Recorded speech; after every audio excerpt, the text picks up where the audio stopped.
Grandma, can I have the chocolate chips? This secret recipe moment made possible by Emory Heart and Vascular Center. When Grandma needed heart care, she came to Emory. The difference? Emory Healthcare performs more heart procedures annually than anyone else in Georgia, which means better outcomes for our patients. And we offer advanced and personalized treatments developed by our top specialists that others don't. Like Grandma knows, where you start your heart care matters. Smart Cookie. EmoryHealthcare.org/smartcookie.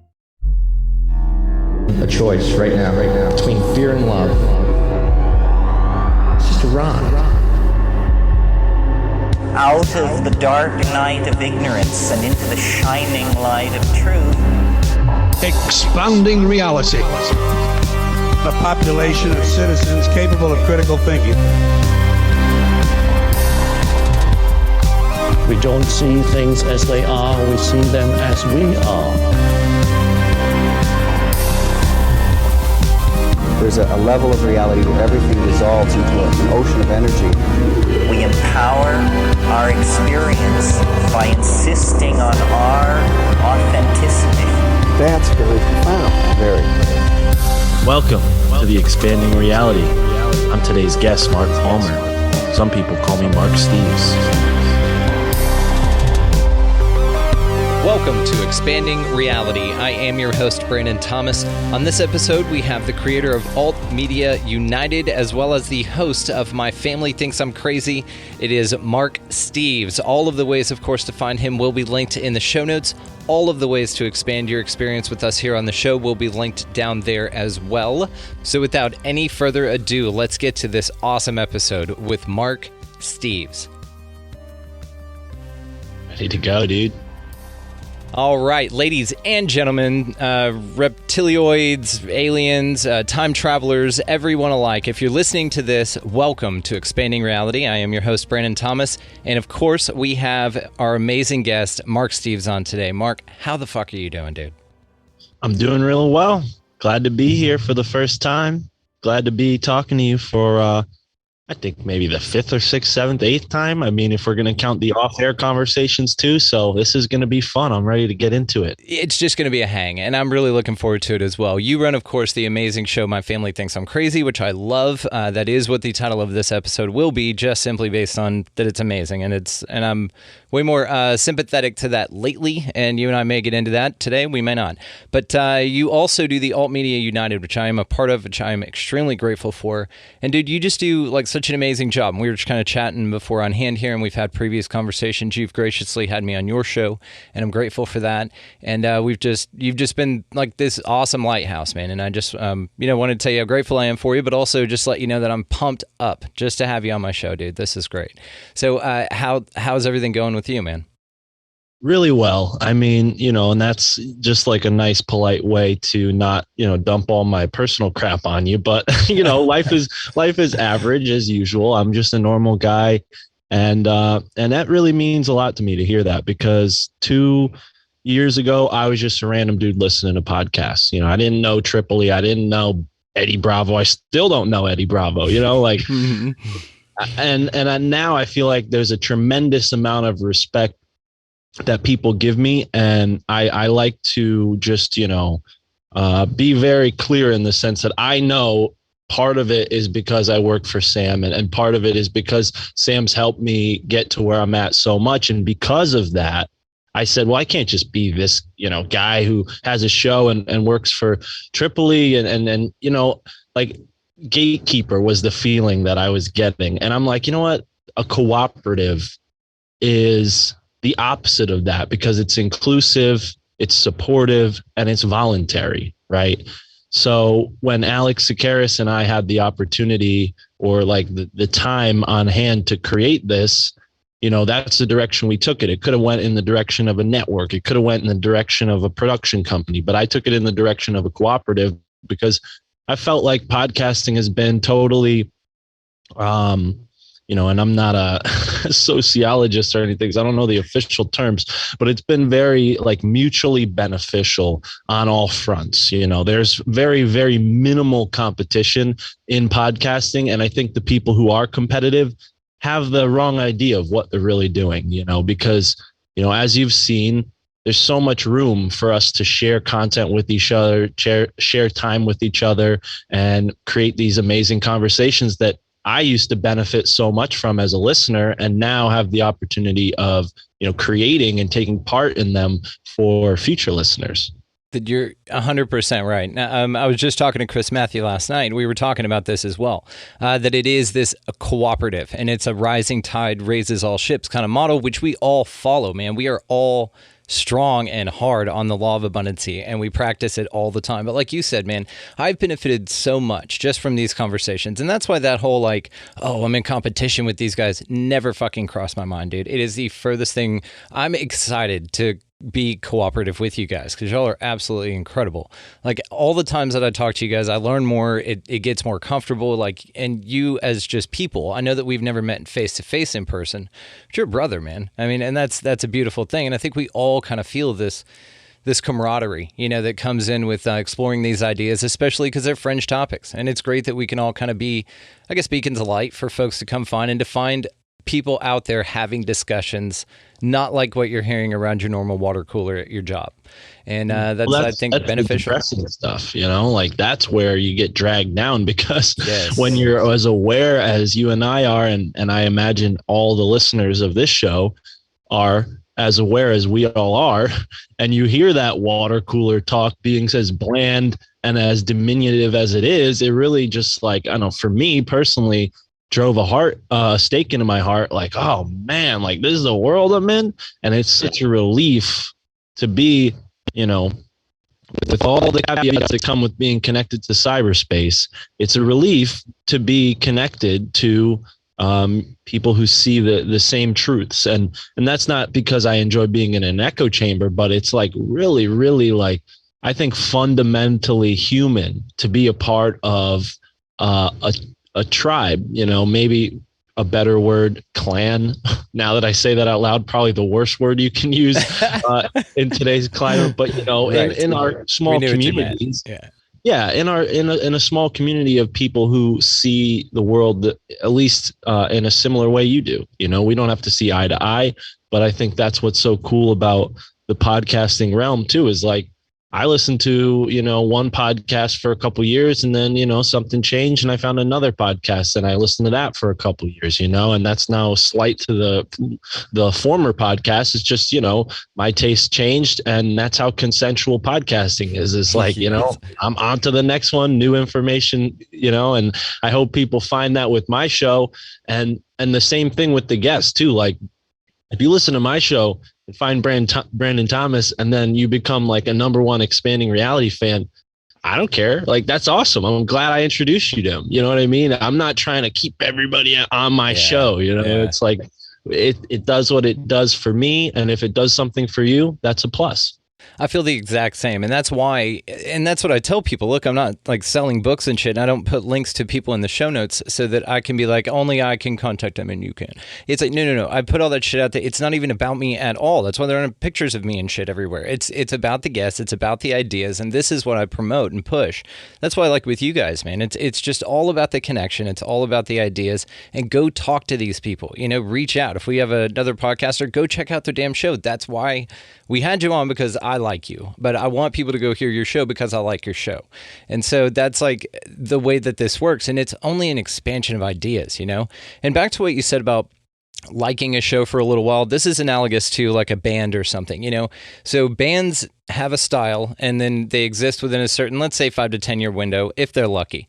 And then that style changes for all of society, right? Now, some folks like Green Day or Metallica can just ride that out, right? But a lot of times, a lot of your past memories, a lot of old relationships and things are wrapped up into some key songs and stuff, which is also why bands fall off. It's I'll never listen, to the Goo Goo Dolls again because my girlfriend loved that and she broke my heart. And now you're just over that band. It had nothing to do with them. It had to do with the memory you had associated with it.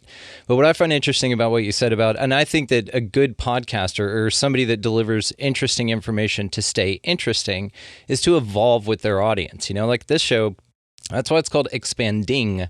I wanted the verb, or always doing it. It's not finite. This is a continuing process, and I grow with the audience, and I do that through sharing ideas with folks like you, man. Well, and that's a perfect segue to my plan, to reveal my plan that in the future the podcast will be titled "My Family Thought I Was Crazy." I like that. Yeah.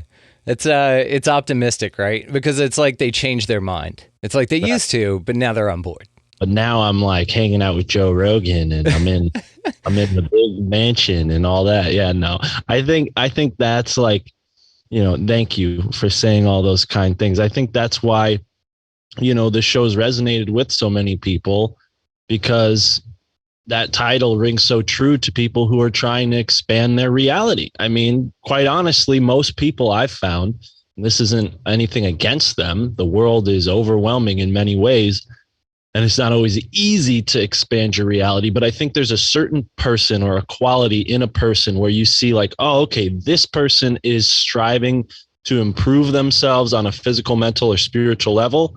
And then there's another group of people who, for whatever reason, they get blocked, or they just never saw that side of life, unfortunately.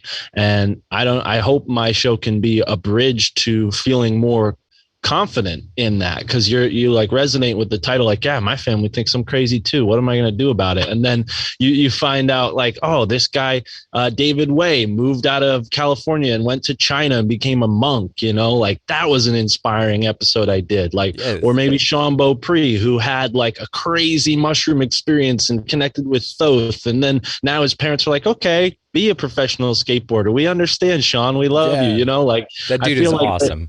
He is. I hope he comes on this show if he hasn't already, because I think he's going to start his own podcast soon. But either way, there's so many people out there in the world. And when you realize like, oh, wow, I'm not alone on so many different levels. Mm-hmm. As a matter of fact, there are people whose family thinks they're crazier than I am. Now it's like, oh, okay, cool. Like use me as the buffer. Like my family thinks I'm nuts, like if your family just kind of thinks you're crazy, then you're doing pretty good. Yeah, my family thinks I'm batshit right now, so I may have one-upped you lately. It's been a very interesting ride, just a little peek behind the curtain with me.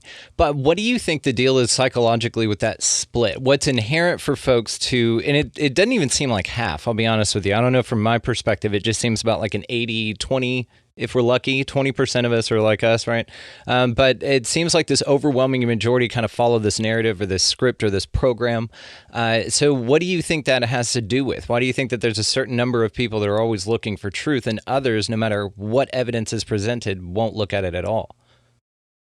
Well, I think comfortability plays a role in it, and I'm a little jaded in the sense that like where I'm from, people tend to be on the either highest end of the spectrum as far as wealth or the lowest. Like there's really not that much mid-range, and the mid-range in Connecticut, where I'm from, is pretty up there. It's not like a middle class like it is in most states. So I think here I'm a little jaded because like I've seen the disparity. I've seen the intellectuality of like those Ivy League universities up close and personal, like working around people like that and realizing like, okay, you guys aren't as intelligent as you put on. You're, filling this role. And once I realized that everybody's just playing a role, and like the impression we have of these people in these, gilded towers isn't what they'd like us to, see.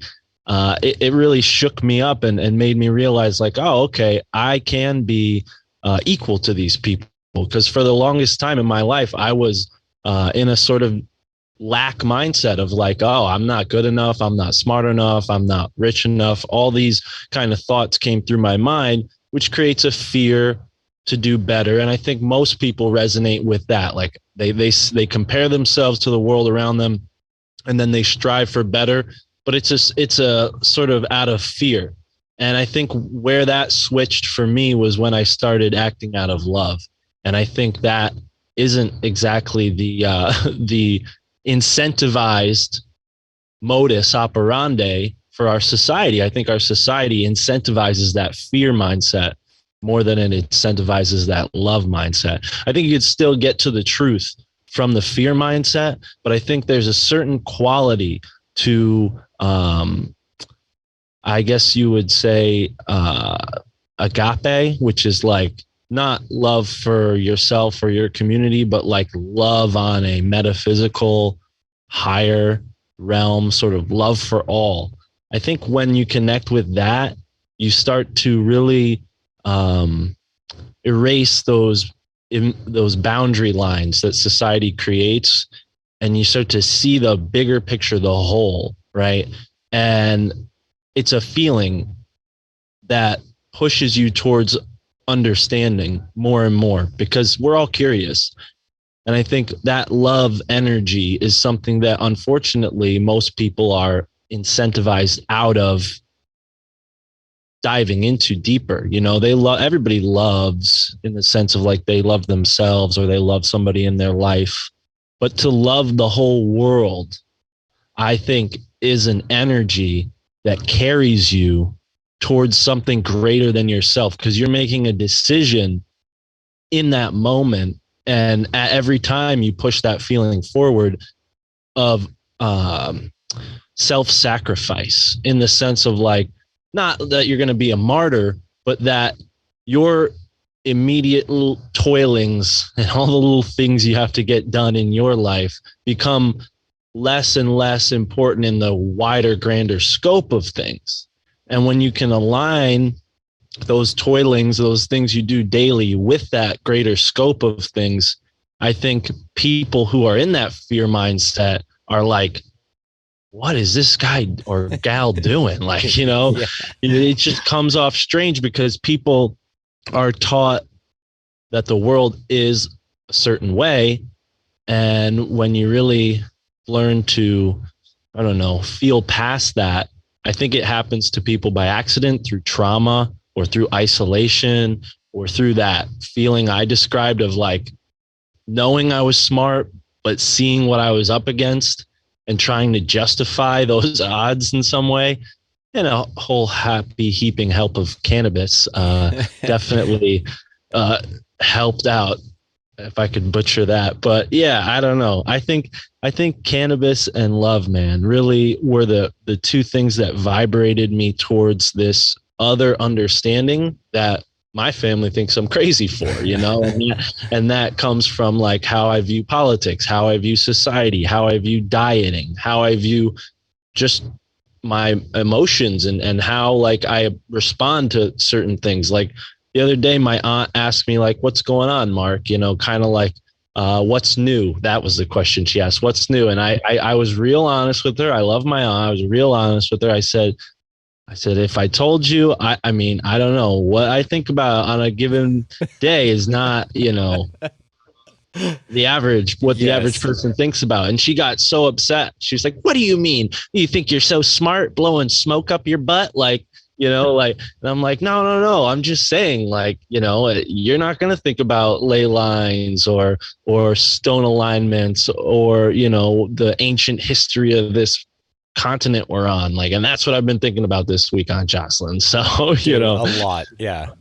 Yeah. And then she hit me with the, well, why does that matter? Like, you know, why would it matter to me? You know, and I'm really paraphrasing this because it happened 2 weeks ago, but my thought was like, well, it does matter. You're just not aware of why it matters. And you interact with ley lines and these stone alignments throughout your week, because you drive by some of them, you know, at least the ones that I've noticed. So it's like you do this does affect you on a really, really subtle level. And that's what I'm usually concerned with, is that other level of reality that the average person isn't. So help me out here. Throw me the lifeboat. Yeah, exactly. It does feel, though, that those people that are out there, including family members, man, I mean, it's like this system, whatever the hell this place is, you know, and I say this all the time, I've been questioning the actual substance of reality itself. Like, what the fuck is this place, right? But one of the things that I've been thinking a lot about is that the adversaries here, although they're large in number, they're supposed to be that way to stand out, to be so ridiculous, as to be the obvious not way to go. And it's almost like it's set up here to lead people to this conclusion. Now, some people may play a role here, and you might look at them as like non-player characters or something like that, or just artifacts of the Matrix or whatever. But it does feel like that there's an overwhelming adversity here, and that it does take the hero's journey to kind of step into those roles and to say, man, there's got to be something more to this, and to kind of follow that and pursue it. Even and especially at the threat of ostracization, right? At the threat of being thrown out of the tribe because you're a wacko. But it's not like that anymore. It is a huge switch. And I do think that my family thought I was crazy is great. And that's probably going to be truer than we know coming up, because this great awakening or this grand shift in consciousness is definitely occurring. And I think we can all agree with this. You see people that are having an awesome time with this, which are folks like me and you, because it's like, awesome, we got a bunch of new people to talk to and things to talk about and ideas to explore with a greater input, because there are more people contributing to the conversation. And so, but the people who really have their shit figured out, air quotes for the audio only audience, then they're having a really rough time with this right now. They're having a really rough time with their belief systems, their religious systems, and what they thought their solid, rigid world was based on is crumbling to the ground all around them. And I feel bad for those people, man, because they made decisions to make really hard line choices in their line in the sand, and they lived by those quite well. But now it feels like with this shift, all of this stuff is just crumbling down, man. I mean, do you empathize with that, or have you seen any of that in your experience?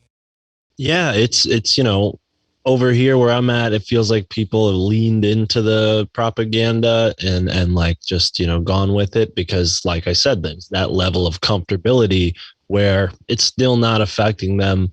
Yeah, the masks are uncomfortable, but so's their politics. Like they're totally comfortable living with that political mindset. That's the politics of it. I think people who are waking up are the people who aren't comfortable, who are like, oh wow, this is becoming a lot. I have to, do the VP, and I got to get the, show that everywhere I go, and get the jab, and the cooties are everywhere. Give me a break already. That's kind of how I feel about it. But at the same time, my family, for the most part, doesn't seem like they're ready to do Thanksgiving or Christmas this year because of all the BS, and so I don't think many people have woken up to it. I think they're just kind of, unfortunately, going along with whatever's going to make things go back to normal again. That's never gonna fucking happen. We know that. But and this isn't quite my forte. But what I will say briefly about it is like my thought, and I was saying this to Tara yesterday, is like they're going to push this as far as they can, obviously, for the cryptocurrency, the blockchain, the transhumanist smart city future. But I think that's where it stops, is the cities. So what I was telling my girlfriend is like, I hope you enjoyed the last time we were in New York City, because that was it. Like that was the last time we're ever going to be in New York City as it kind of used to be. And it's still, for the past 5 years has been weird. Last year when I was there was pretty nice, actually. It was nice in the sense that like it was summertime. Nobody was forcing me to wear a mask when I was in certain places, but for the most part, everybody was wearing a mask. And then like the year before that, when it was just totally normal, it was just, in my opinion, like I wouldn't know it. I'm not in New York. I just go there every now and then. It was pretty chaotic. And like, I liked how calmed down it got, but I don't think that they're going to be able to manage that chaos. I think it's going to go back to that chaos, and it's going to be mitigated with these new smart technologies and watching people and pushing people into a police state. And for folks like us, I think the imperative is going to be just to not go to places like that, like to avoid places like that and live your life in the more off-grid rural areas where those changes aren't going to be so quick to, affect the average, rural and country town. I don't think they're going to be so quick with the 5G grid. I think we're looking at 50, 60 to maybe even 100 years before that stuff gets, globalized. even if it even does, I don't know. Like I said, this isn't my forte. I didn't want to go into it too far, but like that seems to be the ever-present fear right now. And the average person has no idea that that's coming. They just see it as like, oh, everybody's been getting sick. We need to do this to stop people from getting sick. And folks in our community are like, no, they're warming us up for some huge, great reset, and in my opinion, I'm like trying to stay as positive as I can, as centered in love as I can. And I think that doomsday of like a technocratic globalist, hellscape isn't a reality for me. And I'm going to gravitate away from it. Like that's just the truth for me. I can't say what's going to happen for the whole world, but like I know on a personal level, I'm not going to feed into that fear. I'm not going to learn all about the little like ins and outs of the security state and the smart cities, because I don't want to gravitate towards that. I don't want my life to gravitate towards that. I'm not going to be the, hero John Connor who fights the smart city and defeats Skynet. That's just not me. I'd rather connect with the mountain spirits and connect with the river spirits while they're still able to even interact with us, because they've been bogged down. I mean, you've talked to Michael Wan. He's talked about this 400-year spell that they put on the largest river, or on the East Coast, not the largest river in the United States, but the largest and oldest river in the East Coast, which is the Susquehanna River. And, they quite literally took it and locked it down energetically. Yeah. So that's where I've been like interested in lately, is how do I connect with these land spirits that have been calling to me my whole life? Really, I've always been kind of fascinated with this sort of thing. And it wasn't only till really recently that I've begun to understand how to fully interact with this other world that I've only sensed for maybe the past 5 years. Well, I, for one, am going to start a GoFundMe for people to contribute to the finances of a movie of you being replaced as the lead in Terminator type situation. Because, dude, just to see you try and save the world, just rolling up blunts while you're like riding on a motorcycle, I really want to see this film. So maybe we'll start something with that. But to what you said about it being controlled in the cities, I think you've really hit on a massive idea here that actually is brilliant. So I kind of want to pick that apart a little bit. So whenever we talk about choice and free will, what I've been saying from the beginning, if you want to feed into this, and a lot of people say this isn't just me, but for my audience, we've been going on this journey for a while, that if you want to feed into that, you're absolutely welcome to, but you don't have to. Like it's coercion, but it's still your choice, right? Ultimately. And to the larger scale of this, taking it to where there are people, admittingly, that don't want fuck all to do with anything extra. They want to fit in, they want to fall in line, they want to be a part of that, and that's fine. And what's interesting about it is maybe this is the ultimate kind of like play in your own yard kind of thing, with this idea that people in these smart cities, which, yeah, they scare the shit out of you in the Great Reset and this Klaus Schwab douchebag and all that. They can scare the shit out of you about it if you want to get scared about it. And just even aside off of that, to what you said about not even researching smart cities and learning how they operate and work, because you don't even want to be that familiar with them because it's that far out of your reality.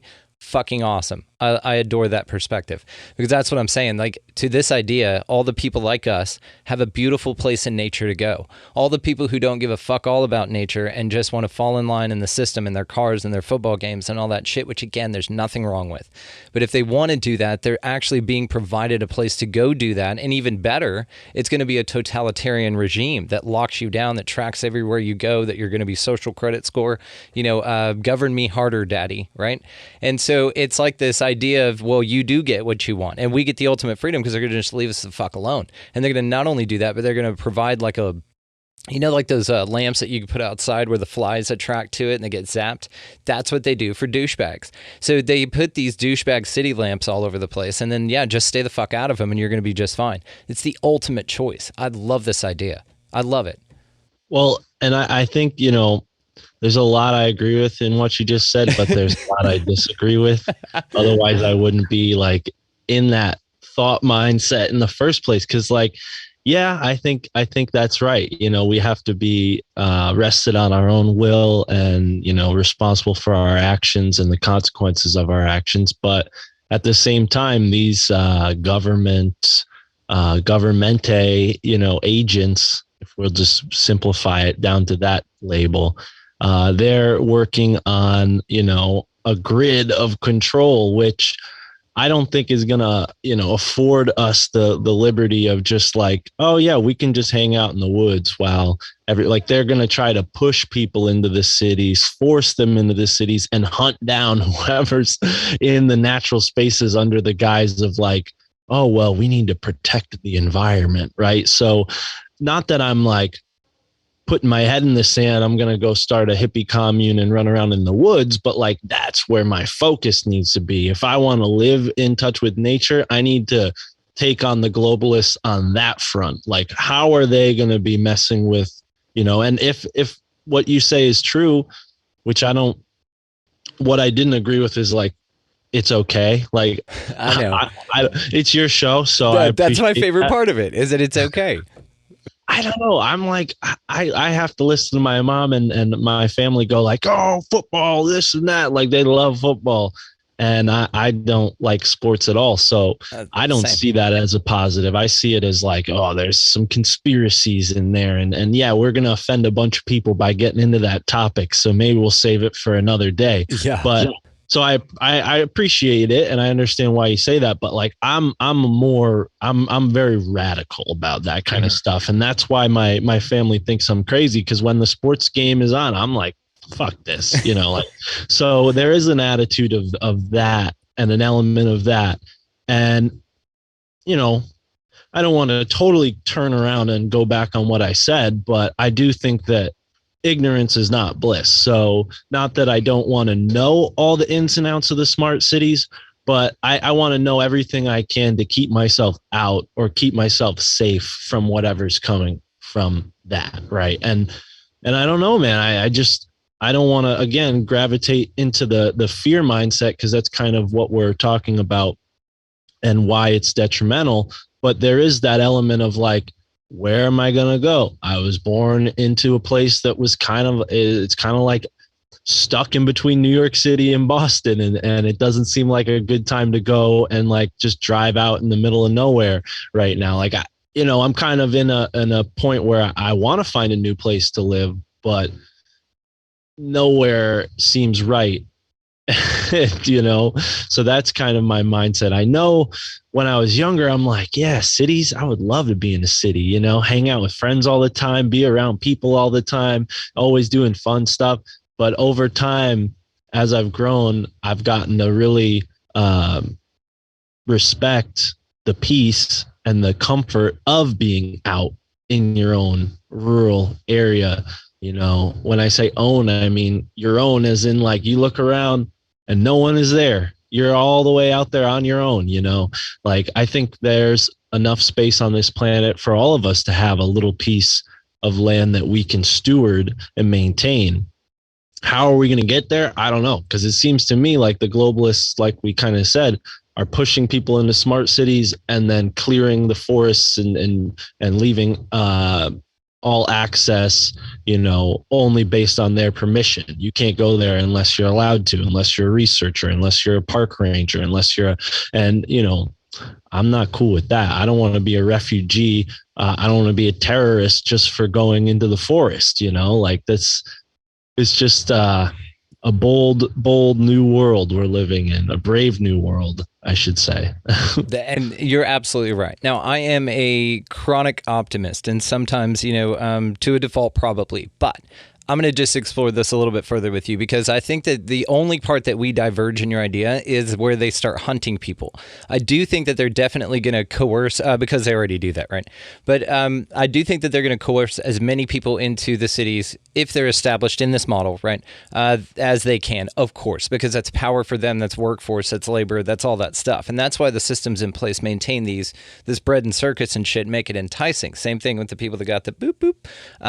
That's the same thing. That's still still like this, make sure you do this and make sure, and it's more ridiculous and more ridiculous, but it becomes so to us as well. And so the thing about it is that maybe that's part of this. It's to divide this mental split, and why things feel so weird right now is because the split is happening further and further, and it's not a split like race or anything like that. What it is it's a split in lifestyle choice. So it's got nothing to do with race or sexual affiliation or orientation or anything like that. It just has to do with, okay, do you want to live free and out in the, nature and do more things that commune with nature and all of that stuff? Or do you want to live in this, shit city and just have everything like fed to you and all your rights stripped and we'll just make all your decisions for you? It just seems like that maybe, and that's why I got so excited about the model. I was kind of like, yeah, you guys go live over there. And then maybe all these places that they keep us out of now is to keep the douchebags out later for whenever they do roll this out, and that's now what we have access to. It's like they're keeping it safe for us. Maybe it's that like fun. Maybe it'd be that awesome. I don't know. I like it. No, I'm with it. I think it's interesting being in the conspiracy, mindset, and only have interacted with like an actual conspiracy a couple times. You know what I mean? Like we're really like looking at these things from a speculative and historical basis. Like these are things that we're discussing based on other things that other people have said, Right. We weren't at 9/11 on ground zero. We weren't in, Dallas when JFK got shot, but we can discuss those things and gain, some insight and have greater clarity for the world that we're in. And when it comes to something like that, I think, we all know what it's like to be in a city, and we all know what it's like to be, for the most part, I hope, in a natural space. And the contrast is pretty apparent. Yeah. And I think that's kind of the energy trap. More people are born into that disconnected state. Then things like football, then things like gambling, then things like, drinking in excess and wasting time. I would say it's a waste of time. Just kind of like living in revelry for the moment, which is great. I'm all for living for the now, but that's because I'm like constantly striving for something, Yeah. There's this sense of like, complacency, but like happiness and joy in that, like, oh, well, we're just all just worker bees and there's nothing that we're, like when you're in that area, it feels like a loose trap, right? Yeah, that's the term that I feel like people are vibing with lately. And it's not always obvious to the people who are in it, and they have like a philosophy of like nihilism that they're not really aware that they have, like they don't even know that that's what they're vibing with, this kind of nihilistic philosophy. And I think what you and I are idealists, we see the world for the ideals, not for the lows. We see it for the highs and what we can strive for.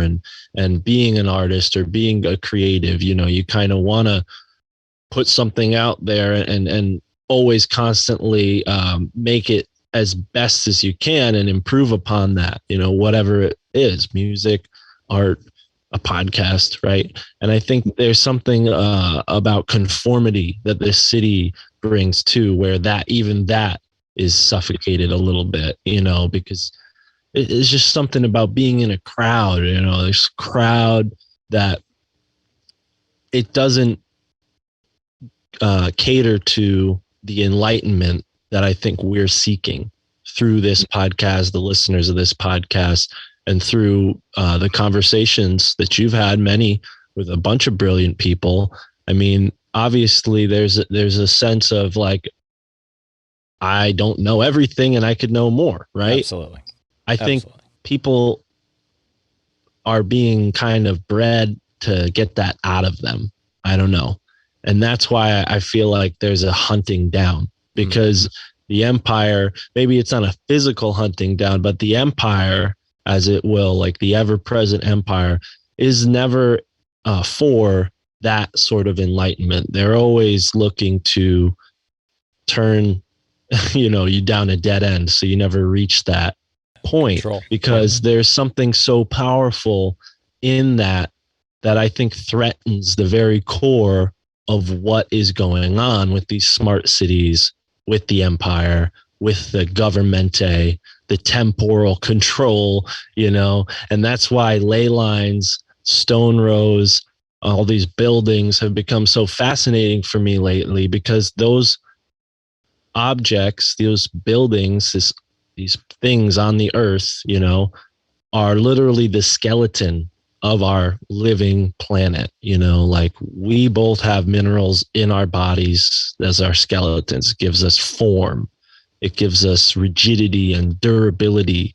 So we're not like a slug who can just, unfortunately get stomped on and his whole life is gone in an instant. I was just taking a walking stick, and sanding it. And there's this poor little slug on there who got sanded away. And I felt so bad that I like smeared him, but 'tis the nature of its being. And I think the earth is not at all a slug. It's an incredibly, incredibly, incredibly complex organism that we're all a part of. And I think as creators or creative beings, we can add to that skeletal structure of the earth in the form of buildings, in the form of stone structures.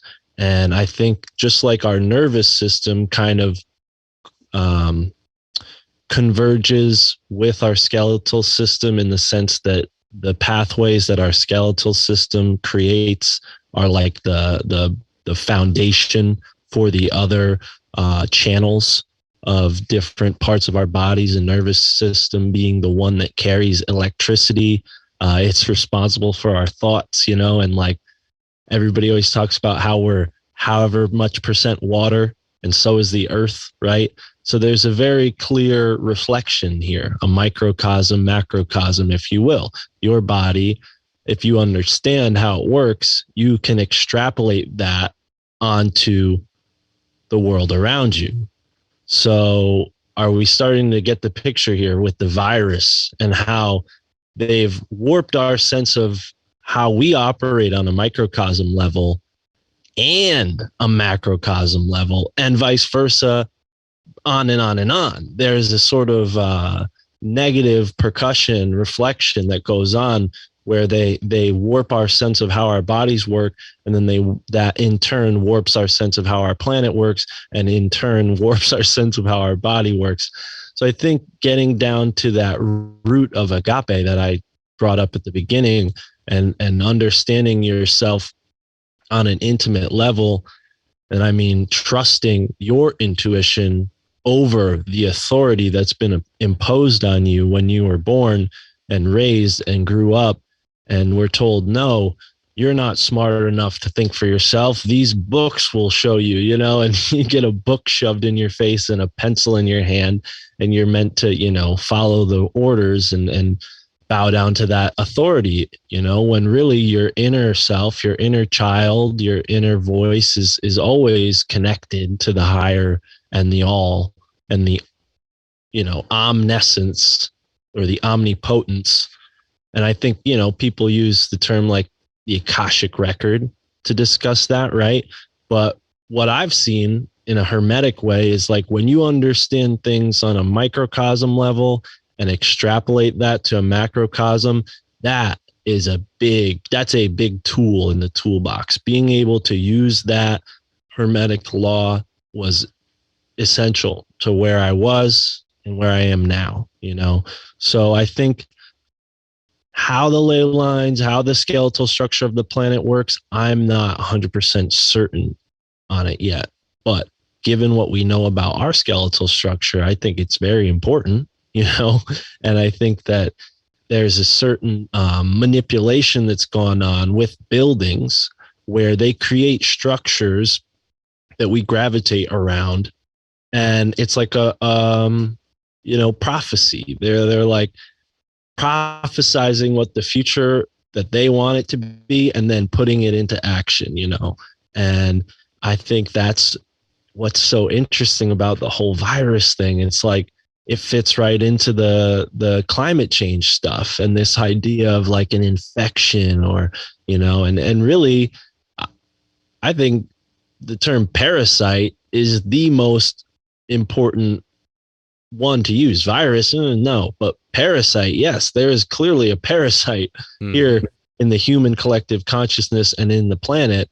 It's not a virus, it's a parasite. It's this being that exists because the rest of the organism is in a state of dis-ease, right?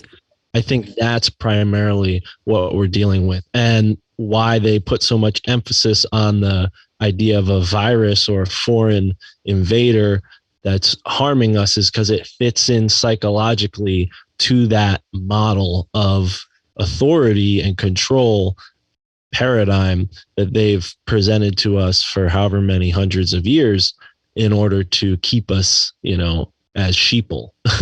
But the parasite model versus the virus model, I think, brings more clarity to it, because we understand now that our state of disease is not fatal. It's not, it's not infinite.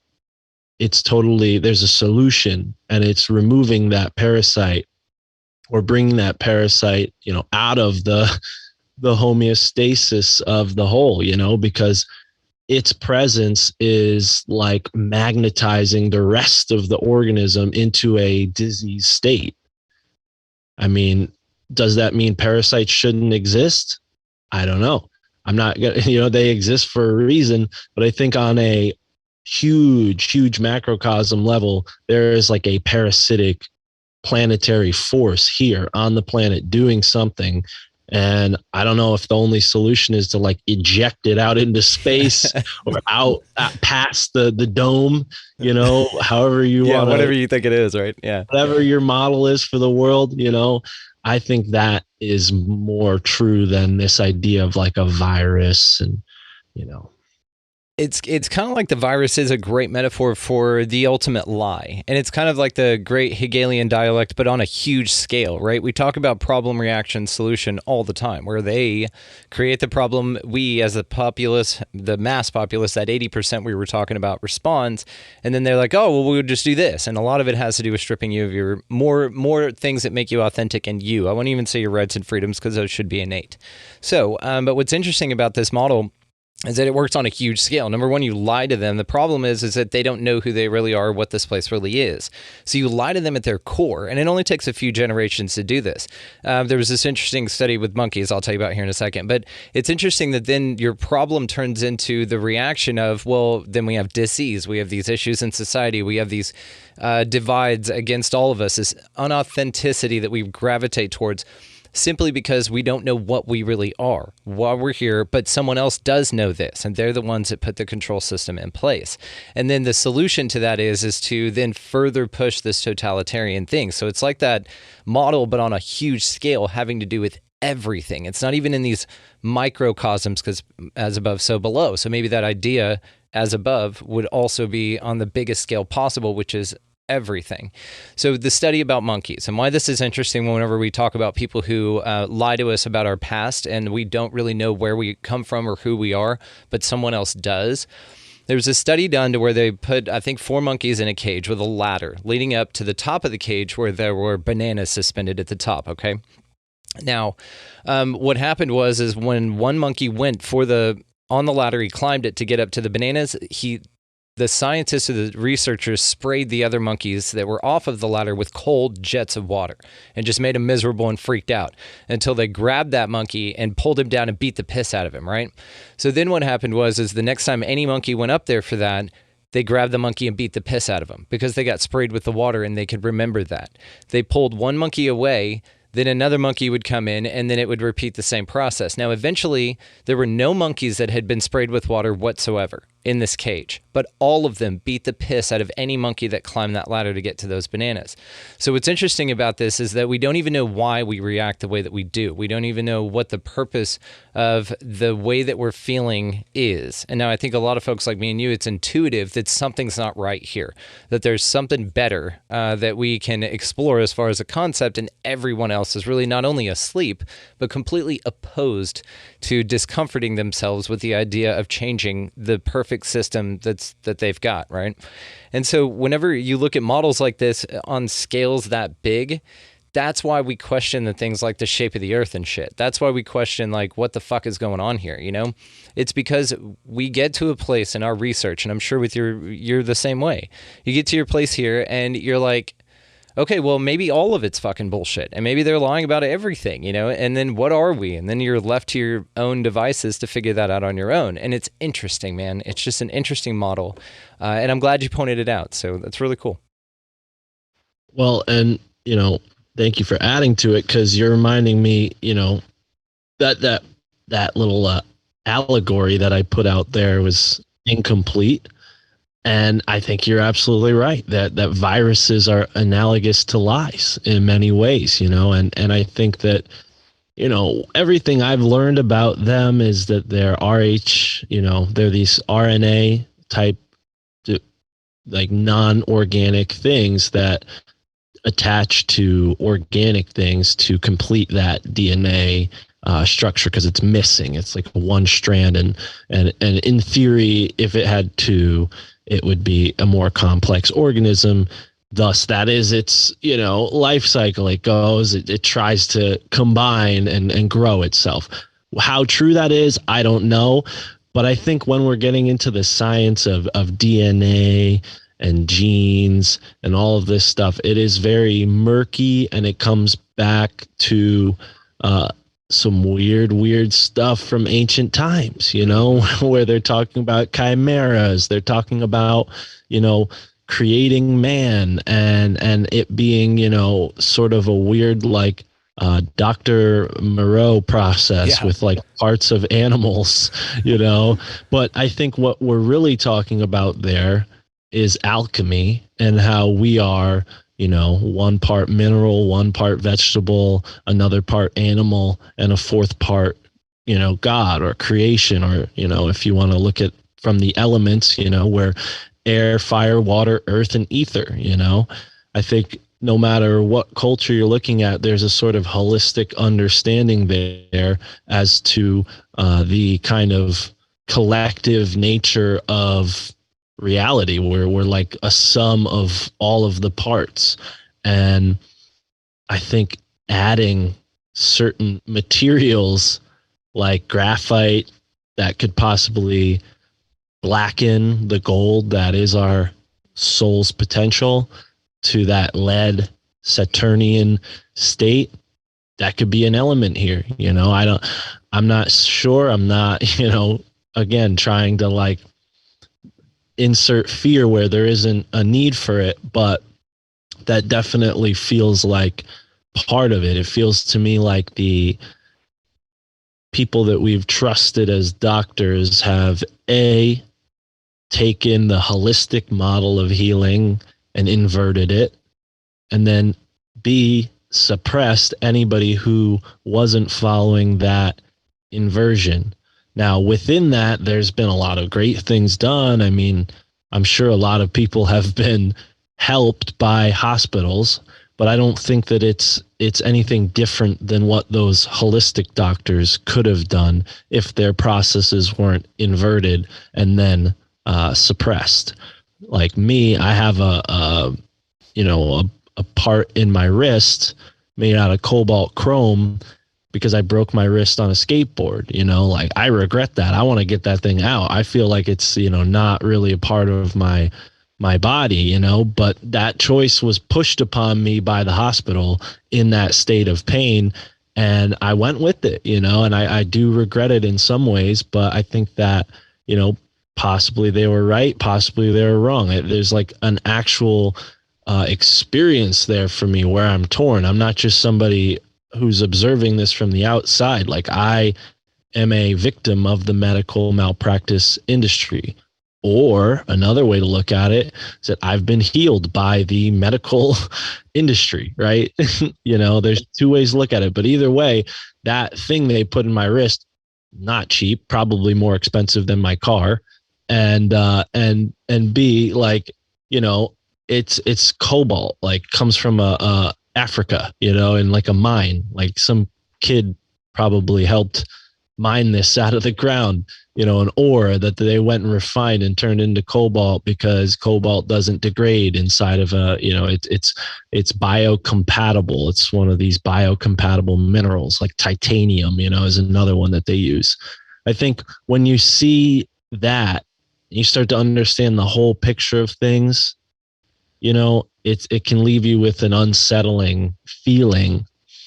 But at the same time, there's that reverse that, like, oh, wait, everything is kind of organic too. Like even the computers we're using are made from things that come from the earth. So not everything has that moral component.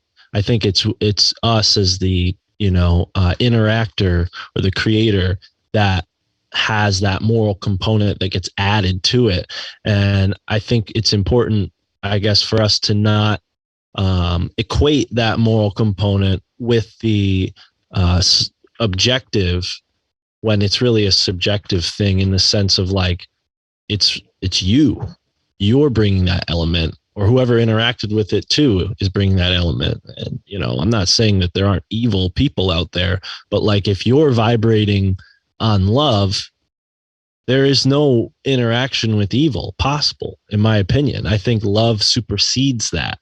And it even supersedes like the materials that were possibly created for malintent. I mean, a weapon is a great example of that. A weapon can hurt somebody and ruin a family's life and destroy people's lives, but at the same time, it can protect someone's life. It could save someone's life.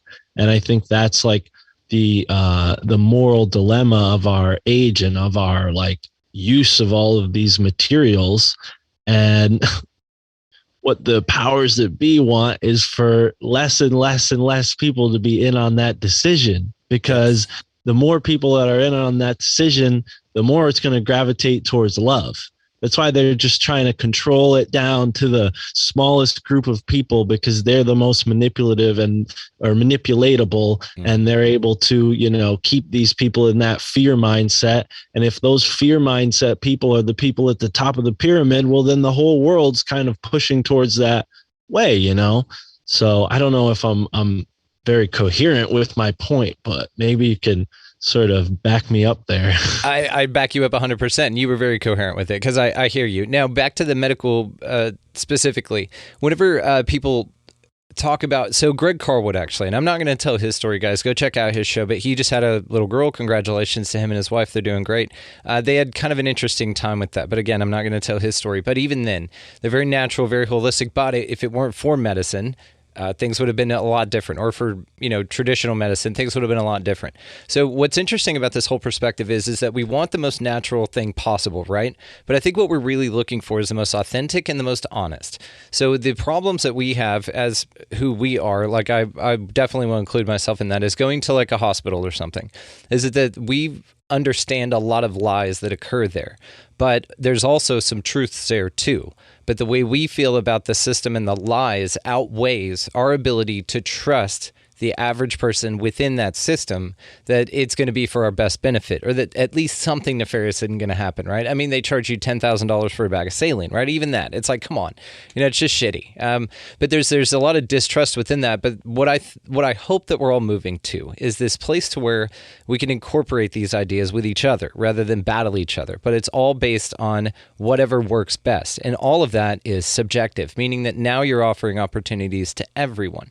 There's no one cure for everything. Everyone operates in a different way. Everyone requires something different to be healed, and especially even in order, because now we're talking about mental health. All of those things play a factor in the physiological makeup of your body. And so to viruses and things like that, those are in some people's observation, some scientists, some doctors. I think that it's, we talk about terrain versus germ theory.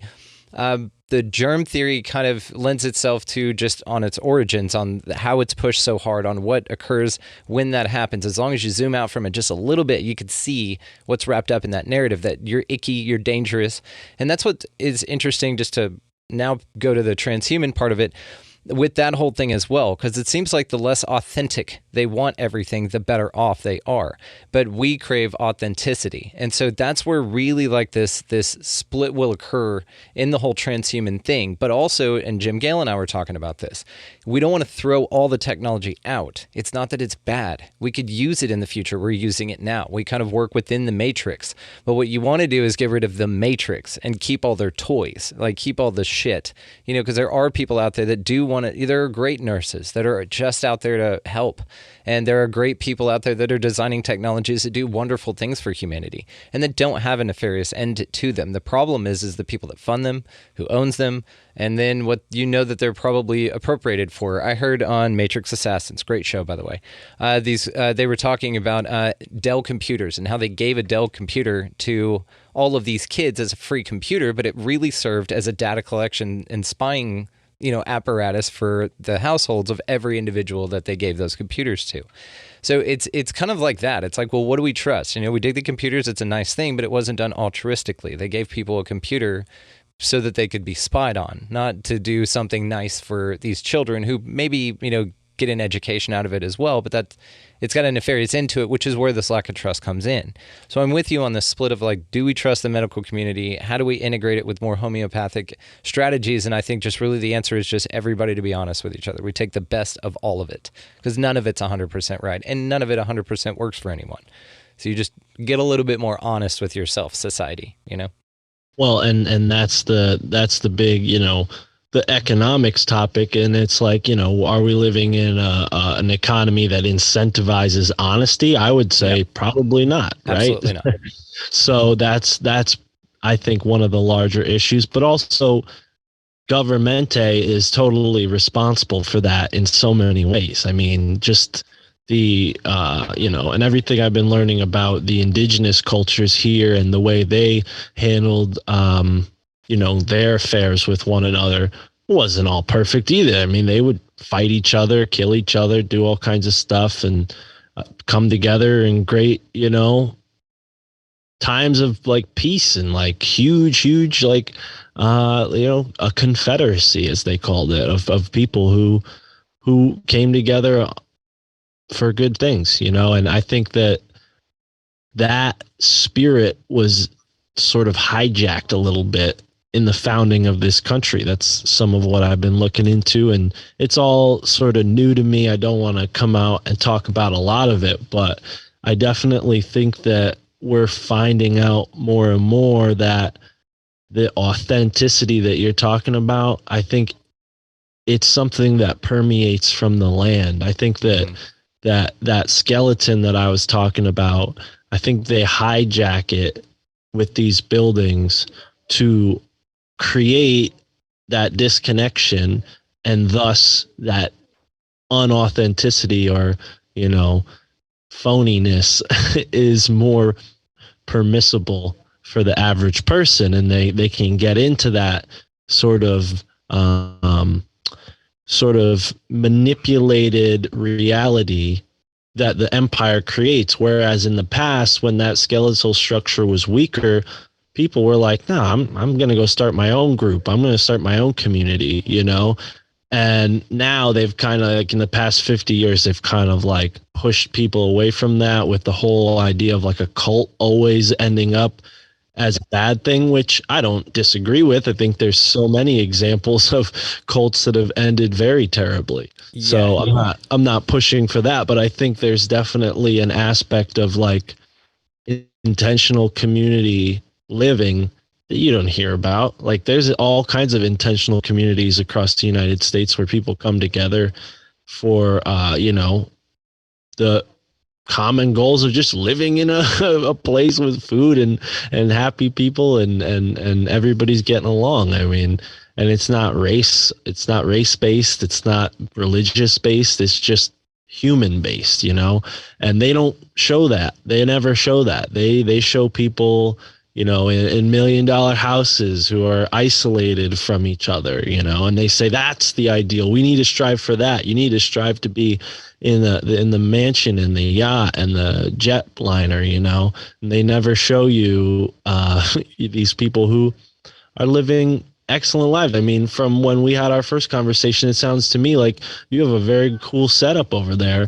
Great and setup. and like that's something that people should strive for, is being connected to the land, having self-sufficiency, having a community, depending on your personality. Some people like being a little more isolated or a little more space. I'm probably one of those people for sure. I don't know if that's just a reaction from where I've grown up, being kind of in the megalopolis, as I call it, but it's like it's definitely a lot more available than they'd like us to think, I think. Completely agree. And I think that what you crave is the option of isolation, but the access to people when you want it. And that's the same thing that I like. We have that out here, but we live in, what we prefer more than the percentage of as if we would have to escape to it, like a lot of people do, right? They leave the city to go camping for the weekend, but they're kind of stuck there. Not really, because you can do whatever you want, but they feel stuck there, and so that's why they haven't moved yet. But then you go back to the city, and then you're involved in that environment. We just did the flip-flop. We can go in the city anytime we want, and we do that, but it's like we get to have it like we want, which is in small doses. It's perfect. It's like I'm not forced to go. I'm just like, and all right, that was fun. Let's get back out, and go hang out with some donkeys. So we're probably going to wrap it up here, man. I feel like I could talk to you forever about everything. We didn't even get to like the quickening and the observer effect. And I just think that you and I just should do this every now and then, man, to unravel the mysteries of the universe, or at least talk about them a little bit.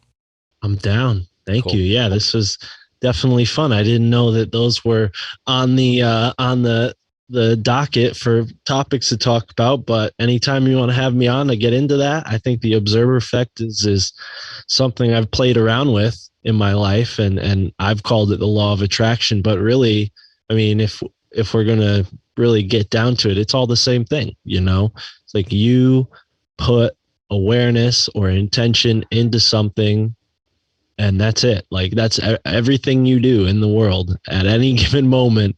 You're putting awareness and intention out. Like if you're not in control of that, then someone else might be, and you should consider like who is, and like why you're doing what you're doing, and whether those things are helping you with those higher intentions that listening to the Expanding Reality podcast is starting to bring into the picture of like, oh, this is possible. I don't have to work this shitty 9-to-5 job, and I can create a life outside of the grid for myself. And that's, to me, the observer effect is like observing the reality that you want to live in, and then getting there because you kind of harmonize with that frequency rather than the frequency of your immediate circumstances. Mark Steeves, the host of My Family Thinks I'm Crazy, creator of the absolutely incredible Alt Media United, and I will be linking all of the ways to find you down in the show notes. An incredible conversation, brother. I can't thank you enough, and you are welcome here any damn time you want. Thank you, sir. And I will most likely put this out as a swapcast a couple weeks after you release it. And so for folks listening on the My Family Thinks I'm Crazy podcast, please go over and show some love to my man, Brandon Thomas, host of the Expanding Reality podcast. And you can find him on altmediaunited.com, the only podcast cooperative that you need to know about. I mean, are there any others? I don't think so, but we're the ones that you should trust, because we're all about the truth. Yeah, or at least a pursuit of it. We'll at least be honest with you if we know it or not, right? But dude, thank you so much, man. Let's definitely do this again, brother. Right on. Want to give a huge shout out to Mark Steeves for coming by and spending some good vibes on us. That dude is just chill as hell. His show is wonderful, guys. Check the show notes down there to follow him a little bit more. He's just got an awesome perspective. We love his energy. And as you can tell from that, if you didn't know who Mark was before this, there you go. He's a great dude. And welcome to his experience of reality. It's an awesome one. So join him on that ride. So as for this show, guys, go down in the show notes and check out expandingrealitypodcast.com. Down there is links to all of the socials, everything that you need to know to expand your experience on the show here with us, right next to Mark's stuff. So go down there, find Mark Steeves, go down there, find our shit. There you go. That's where it's at. Go out into this beautiful place, whatever the fuck this is, guys, and y'all just be nice to everybody that you come across. Pick up a piece of litter, buy a coffee or a meal in line behind you or around you or anything like that. You know, just be cool in this little minor way. It makes a massive impact, and I know because some of you have let me know that you do, said that you do this and you write in, and I really appreciate that. So great job, guys. I'm very proud of you. Soul Tribe represent. Also, while you're out there representing, get the fuck out of the left-hand lane. It's annoying as shit, and we all know that by now. But beyond all of that, guys, go out into this beautiful place, whatever the fuck it is, and y'all just be a good to one another. Thank you so much for listening. We'll see you next time.